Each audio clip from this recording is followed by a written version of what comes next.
সিকিম উত্তর পূর্ব ভারতের সবথেকে ছোট রাজ্য হলেও এখানে রয়েছে ভারতের সবথেকে উঁচু পাহাড়গুলির মধ্যে বেশ কিছু পাহাড়। তাছাড়া এখানে যেমন রয়েছে বরফে ঢাকা উপত্যকা, ঠিক তেমনই রয়েছে সবুজে ঢাকা সুন্দর উপত্যকা। আজ আমি আপনাদের দেখাবো লাচুং থেকে ইয়ামথাং ভ্যালি ও জিরো পয়েন্টের ভ্রমণের গল্প। এই ভিডিওতে থাকছে কমপ্লিট ভ্রমণ গাইড ও খরচসহ সমস্ত তথ্য।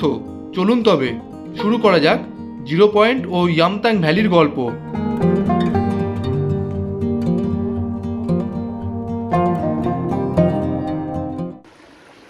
Good morning everyone. এখন বাজে সকাল 8টা আর আমরা বেরিয়ে পড়ছি আজকে আমাদের সাইট সিনের জন্য। তো আজকে আমরা যাব হচ্ছে জিরো পয়েন্ট। প্রথমে যাব ইয়ামথাং ভ্যালি, তারপর জিরো পয়েন্ট। আমরা সকাল সকাল ব্রেকফাস্ট করে নিয়েছি। এতটাই তাড়াহুড়োতে ছিলাম যে সেটার আর ফটো ভিডিও কিছু নিতে পারিনি। তো এখন আমরা যাচ্ছি, আমাদের গাড়ি অলরেডি চলে এসছে। আমাদের গাড়ি একদম টাইমে চলে এসেছিল। কিছুক্ষণ ওয়েট করে সবাই আসা মাত্রই আমাদের গাড়ি ছেড়ে দিল। আগের দুটি পর্বে আপনারা দেখেছিলেন এনজিপি থেকে গ্যাংটক আসার আর পরদিন গ্যাংটক থেকে লাচুং আসার গল্প। আজকে আমাদের গন্তব্য হলো লাচুং থেকে ইয়ামথাং ভ্যালি ও জিরো পয়েন্ট।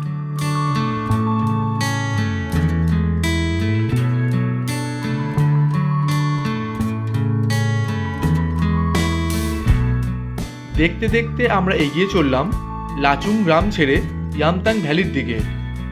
লাচুং থেকে ইয়ামথাং ভ্যালির দূরত্ব 27 কিলোমিটার, যা অতিক্রম করতে সময় লাগে 3 ঘন্টার মতন। আর ইয়ামথাং ভ্যালি থেকে জিরো পয়েন্টের দূরত্ব হলো আরও 25 কিলোমিটার, যেটা অতিক্রম করতে সময় লাগে আরও 3 ঘন্টা মতন।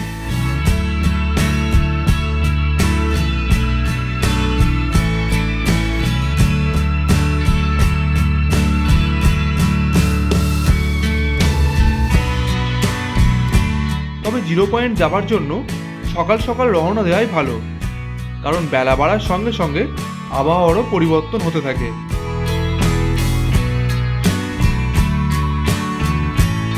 পাথুরে ভয়ানক রাস্তা হলেও সৌন্দর্য কিন্তু অপরূপ। গন্তব্যে পৌঁছানোর এই জার্নিটা আমার কাছে সত্যিই মনোমুগ্ধকর। সামনের দিকে যত এগোতে থাকলাম, উচ্চতা বাড়ার সাথে সাথে প্রাকৃতিক পরিবেশও বদলাতে শুরু করলো। প্রকৃতি যেন এখানে উজাড় করে দিয়েছে তার সবটুকু। ইয়ামথাং ভ্যালি যাবার এই রাস্তা দুই ধারে রয়েছে অনেক রডোডেন্ড্রনের গাছ। এপ্রিল মে মাসে এই গাছ ফুলে ভরা থাকে। তবে এই রডোডেন্ড্রনের ফুল দিয়ে লোকাল লোকজন ওয়াইন তৈরি করেন, যার বাজার দর বেশ ভালো।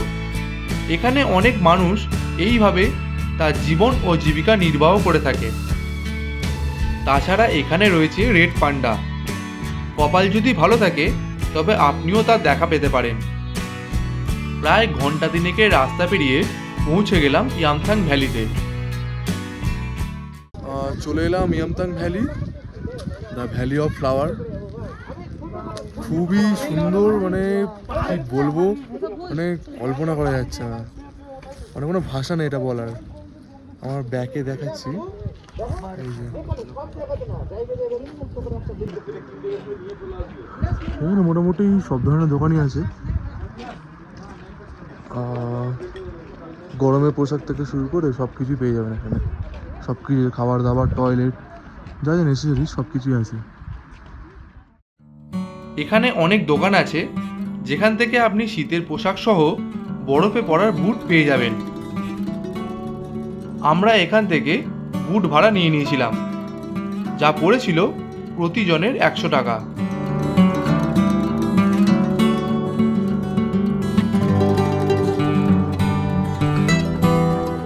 ভিতরে বসে খানিক গরম চাও খেয়ে নিলাম।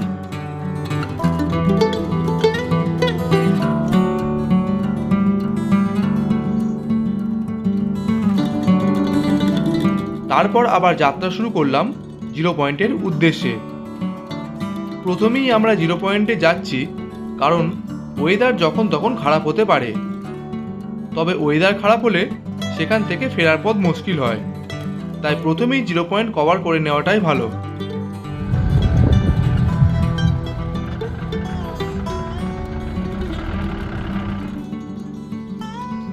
তবে আমাদের প্যাকেজে ছিল ইয়ামতাং ভ্যালি পর্যন্ত। 0 পয়েন্ট যেতে গেলে আমাদের এক্সট্রা পে করতে হবে।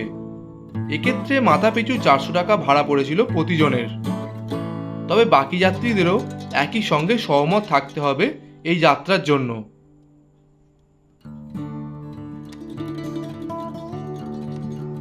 যেহেতু বছরের যখন তখন 0 পয়েন্ট বন্ধ হয়ে যায়, তাই প্যাকেজ করার সময় ইয়ামতাং ভ্যালি পর্যন্তই প্যাকেজ করা হয়। যদি 0 পয়েন্ট খোলা থাকে তবে ড্রাইভারকে এক্সট্রা পে করলে সেখানে নিয়ে যাওয়া হয়।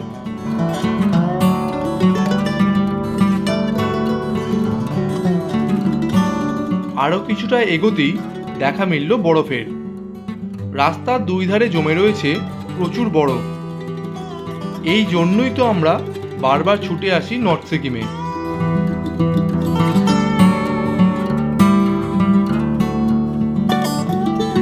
যত এগিয়ে চলেছি নর্থ সিকিমের সৌন্দর্য তত মুগ্ধ করে তুলছে।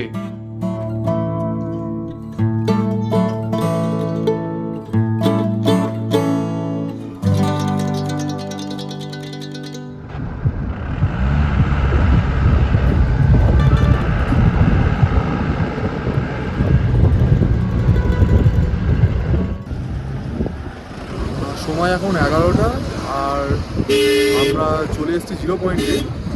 তো এখানে খুবই আজকের ওয়েদারটা খুবই সুন্দর। আমরা যাচ্ছি, চলুন তো দেখাই আপনাদের পুরোটা। এই এরিয়ায় এসে বেশি ছোটাছুটি না করাই ভালো। আর এসেন্সিয়াল সবসময় গরমের পোশাক তো অবশ্যই, যেগুলো দরকার সবসময় নিয়ে রাখবেন সঙ্গে। আমরা জুতোটা ইয়ামতাং ভ্যালি থেকে নিয়ে নিয়েছিলাম। চলুন বাকিটা দেখাই। তবে এখানে গাড়ি থেকে নেমে বরফে না যাওয়াটাই ভালো। বেশ কিছুক্ষণ চুপচাপ বসুন, আগে নিজের শরীরকে যথাযথ অ্যাক্লিমেটাইজ করুন, পরে গাড়ি থেকে নামুন। বরফের মধ্যে বেশি ছোটাছুটি বা জোরে কথা বলা বা বেশি লাফালাফি না করাই ভালো। তবে অক্সিজেন ও কর্পূর সঙ্গে অবশ্যই রাখবেন।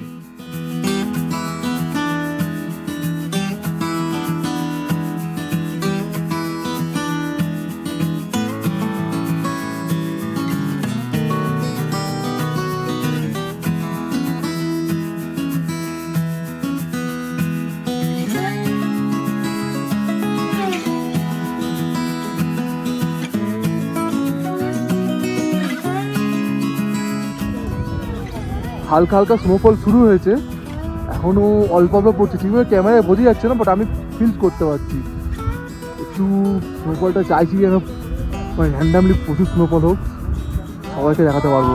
ওই যে মেঘটা আসছে ওখান থেকে সাদা হয়ে, ওইটা পুরো মতো স্নোফল হবে।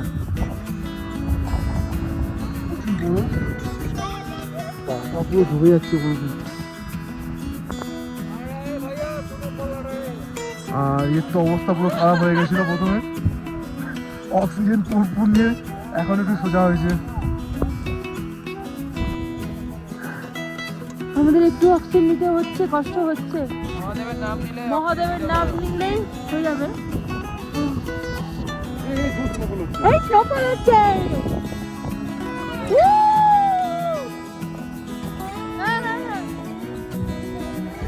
স্নোফল শুরু হয়েছে, বেশ বেশ ভালো স্নোফল হচ্ছে।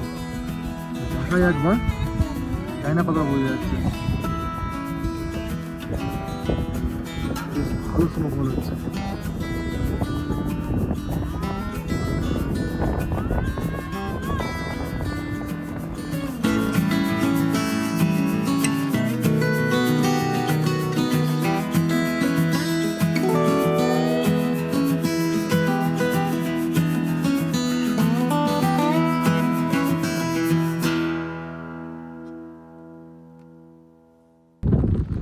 প্রচুর স্নোফল হচ্ছে, প্রচুর।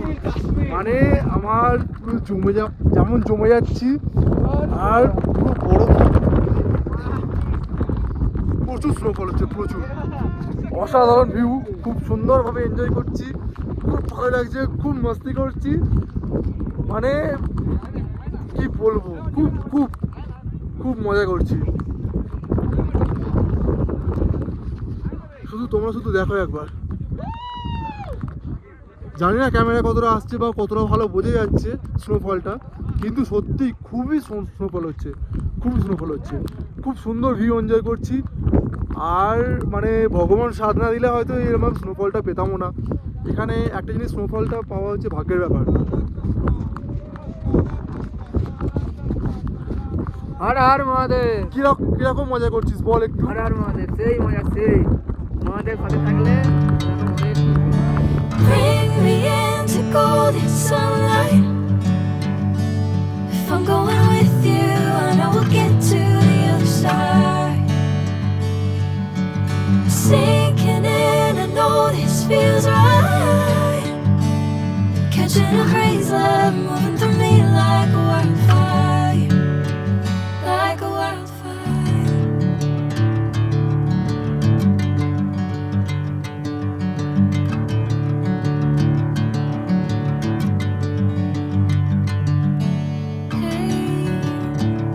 Never the same.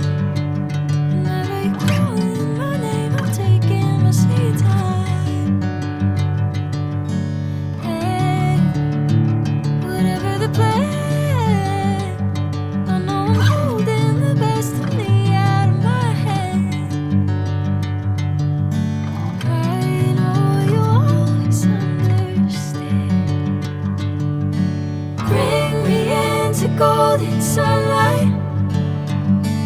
If I'm going with you, I know we'll get to the other side. Sinking in, I know this feels right. Catching a breeze, love moving through me like a wildfire, like a wildfire. মেঘে পুরো ঢেকে গেছে আর সেই লেভেলে snowfall হচ্ছে।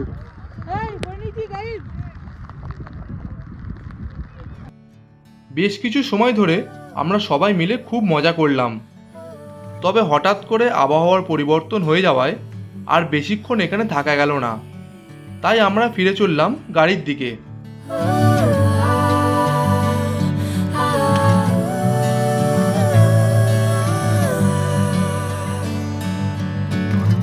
বরফ জমা পাহাড়ি নদী ঠিক এর মাঝখান দিয়েই বয়ে চলেছে।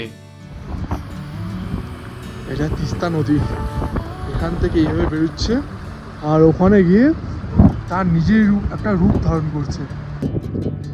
0 পয়েন্ট ঘোরা শেষ, এখন আমরা যাচ্ছি ইয়ামথাং ভ্যালি, কারণ এখানে মৌসুম সবসময় খারাপ হতে থাকে, তাই আমরা ফার্স্ট 0 পয়েন্টে ঘুরে নিলাম। আর এখানে অনেক দোকান আছে, এই দোকানগুলো থেকে চা কফি সব কিছু প্রয়োজনীয় যা জিনিস সবই পেয়ে যাবে। তো চলুন যাওয়া যাক। 0 পয়েন্ট ঘুরে আমরা এবার চললাম ইয়ামথাং ভ্যালির দিকে।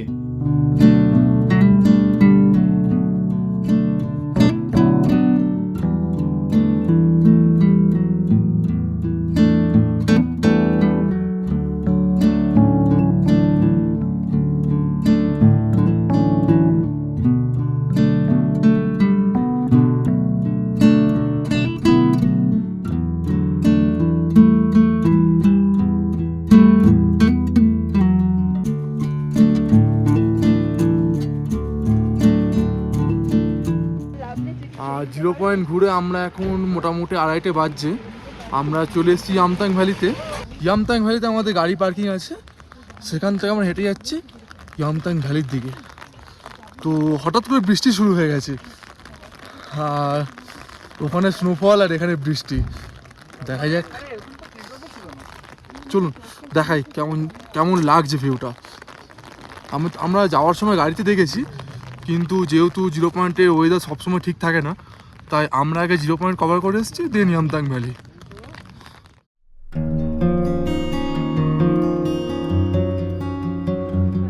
ইয়ামথাং ভ্যালি 12,000 ফিট ওপরে, আর 0 পয়েন্ট ছিল 16,000।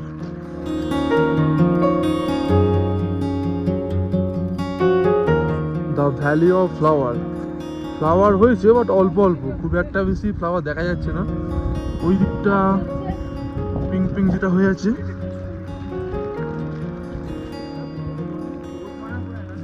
খুবই সুন্দর লাগছে, অসাধারণ, দারুণ ভিউ, দারুণ ভিউ।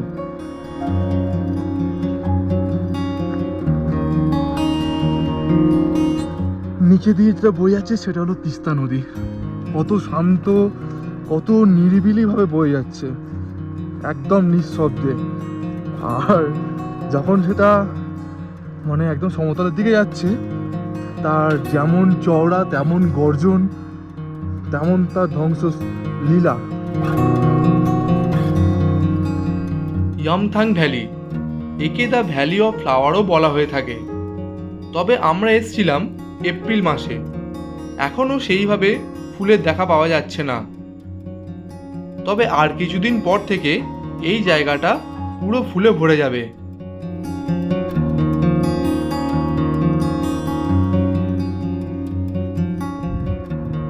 এখন যেহেতু এই সবে সিজন শুরু হচ্ছে, তাই ফুল অল্প অল্প। এরপর যেটা টাইমটা আসছে সেখানে একদম ফুল পুরো ভর্তি হয়ে থাকবে, পুরো পিঙ্ক হয়ে থাকবে জায়গাটা। এতটাই ঠান্ডা যে ফুলের মতো বরফ জমে গেছে, ছোট ছোট ছোট ছোট। ফুলটা খুব সুন্দর, আননোন ফুল। দূর থেকে দেখে মনে হয় একটা বেগুনি রঙের চাদর দিয়ে ঢাকা এই ভ্যালিটা।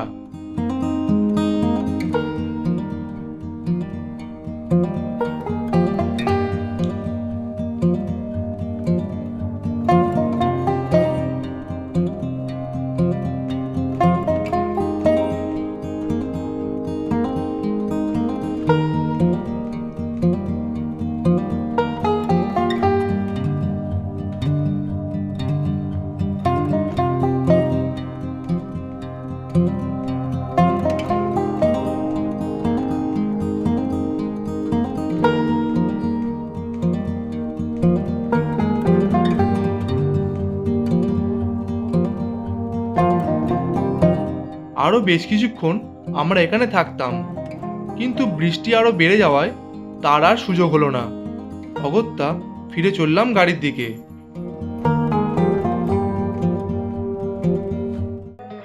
এবার আমাদের ফেরার পালা। Losing time, I'm fading fast. I just wanna make it last. Try to let go of the past. I close my eyes, embrace the blast. Sleepless nights and headaches stack. Restlessness to hell and back. What's my purpose? What do I grab? A slippery surface, a heart attack. And sometimes you just gotta believe there's something that'll give you relief. There's something that'll have what you need. What you need.